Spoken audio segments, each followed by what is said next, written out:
Hello everyone and welcome to another episode of Touch and Go with Emily Ellis and Eddie Towers. Today we'll be going deep into the depths of the forgotten area of piracy. As well as that, Eddie here got the opportunity to explore some pretty interesting sites in the unique city of Amsterdam. And here in the studio today we'll be interviewing Frankie Beardsmore, a young musician with an extraordinary voice later on in the show. But now, has this virtual crime died out in recent years, or is it still affecting musicians and producers on a scale that we can't even see?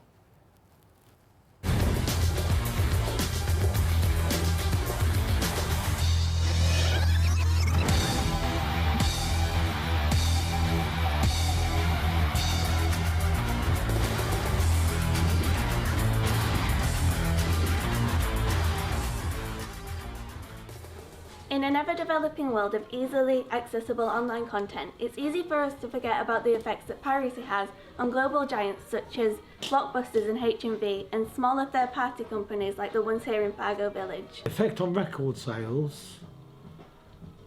Not really. People that want a record will go and physically buy a record. Piracy is convenience, but piracy is something that can't be avoided. It's convenient, it's cheap, and it's readily available, and no amount of legislation will stop it. Say occasionally people try and bring in like copies or non-original games or DVDs, copy DVDs, and I just explain to people that I don't accept copies or downloads, and I only accept originals, and I don't come across them very often. For every authorised copy of any form of media, software or otherwise, an unauthorised copy is made. For many of us, piracy is a commonplace part of life. It's easy to forget that this online epidemic is a crime that culprits can be charged with up to 10 years in jail for participating in. You'd assume that it would be affecting the smaller businesses more than it's affecting the bigger businesses, but it seems to be the other way around. So I know that bigger businesses such as HMV are struggling at the moment. It's probably down to the effects of the illegal downloading. Yeah. So anyway, moving on to the show, as we mentioned before, we got Frankie in here today from Birmingham who's going to be playing a song for us later.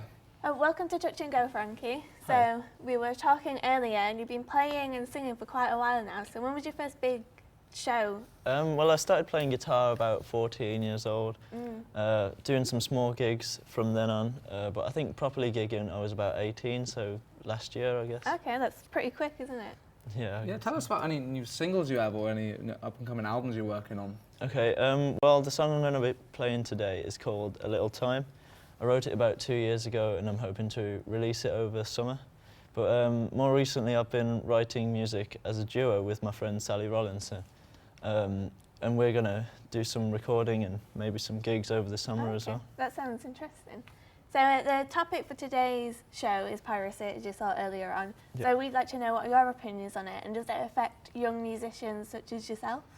Well, yeah, it is quite detrimental to musicians because it takes quite a lot of time and effort and money to create a piece of music or any kind of art form, really.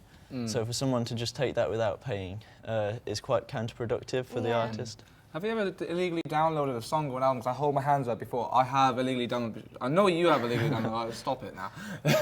But I didn't really know the consequences it has on like the musicians or the producers at all.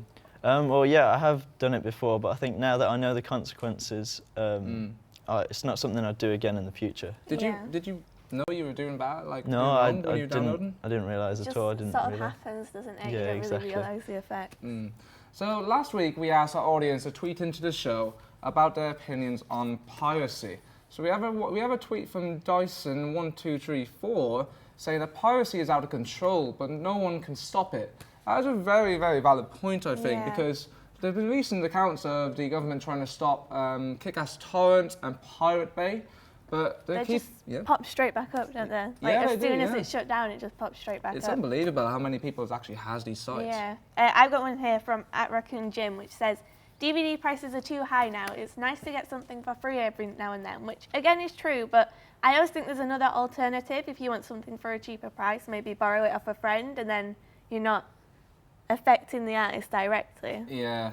Like you can't beat a good like DVD or a Like the CD, the physical album copy. artwork as well. But anyway, we also have a tweet from Susie Smith, which is aimed at Frankie, mate. Okay. So we got one here that says, what made you want to pick up the guitar? Well, I think the song that really inspired me to play guitar was probably Knights of Sidonia by Muse. Really good song that is. Yeah. Have you ever seen them live? Yeah, I've seen them twice. They're really good. I'd love to see Highly them. I'd love to get them recommend to it. set someday if we could. Yeah. But anyway, so before Frankie performs for us, we have a bit of a change. Some of the crew and I got the opportunity to go to Amsterdam to interview the manager at a museum called the Volk Museum. It's the largest collection of natural deformities in the world, and the museum has moved around quite a lot and has been open since 1869. Yeah, so if you're weak-hearted, or maybe some of the younger viewers would like to look away now, because this imagery could be considered disturbing.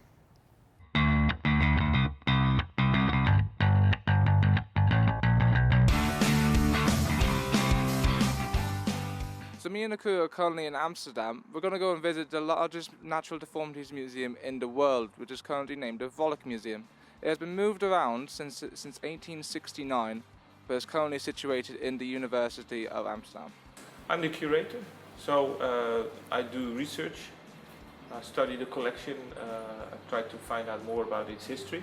In the recent years, we see more and more we see more people coming. Last weekend we had the Weekend of Anatomy, the third Weekend of Anatomy here in Amsterdam. We do that together with an artist from England.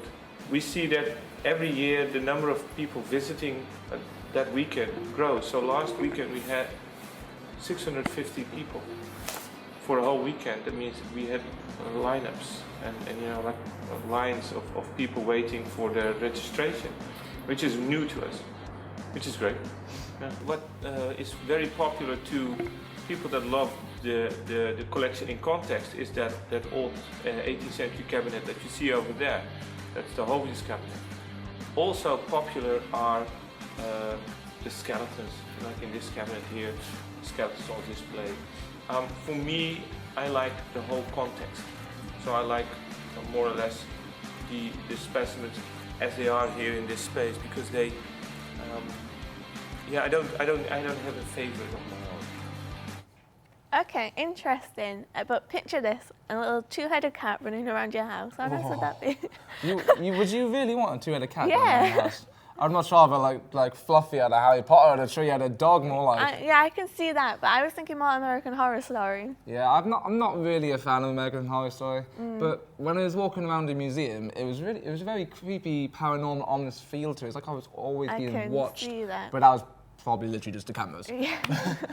I'm not sure if I'd like to go with you guys or Amelia on her little side journey. Yeah, Amelia went off to get a tattoo in Amsterdam as a souvenir of the trip to the Netherlands.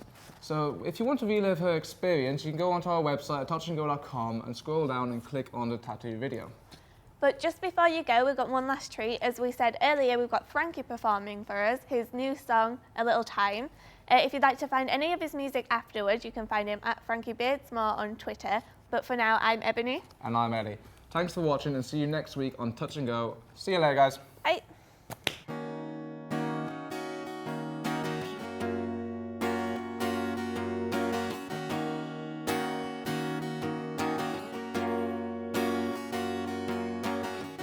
You never jump in first or climb the tallest tree. You can't stand getting hurt. Don't waste your time on me.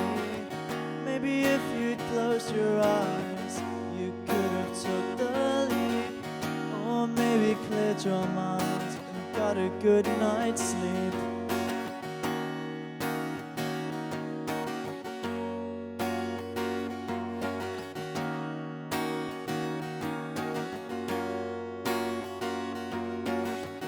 I feel my insides begin to rearrange. Maybe now they'll sit right and match my messed up brain. This thing behind my eyes knows all this can't be real, but still can't find the time to tell me how I feel. I've been spending too much time thinking about just what I